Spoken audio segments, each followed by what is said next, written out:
আপনারা দেখতে পাচ্ছেন সেই ছবি। এই বিমানে অজিত পাওয়ার ছিলেন, তার সঙ্গে আরো 5 জন ছিলেন।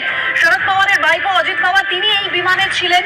অভিশপ্ত বিমানে শরদ পাওয়ারের ভাইপো অজিত পাওয়ার তিনি ছিলেন, সঙ্গে ছিলেন আরো 6 জন, অর্থাৎ মোট 6 জন। মানে অজিত পাওয়ারের সঙ্গে আরো 6 জন এই বিমানে ছিলেন বলেই জানা যাচ্ছে।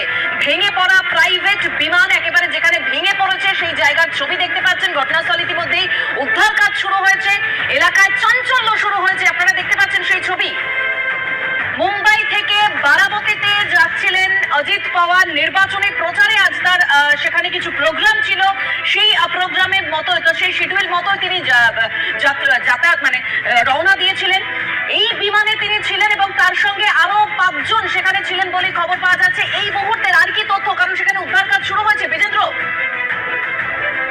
উদ্ধার কাজের ছবিগুলো আমরা এই মুহূর্তে দেখছি, কিন্তু যে চিত্রটা দেখা যাচ্ছে বারামতির পাশে, যেখানে অজিত পাওয়ারের ডেপুটি চিফ মিনিস্টার মারা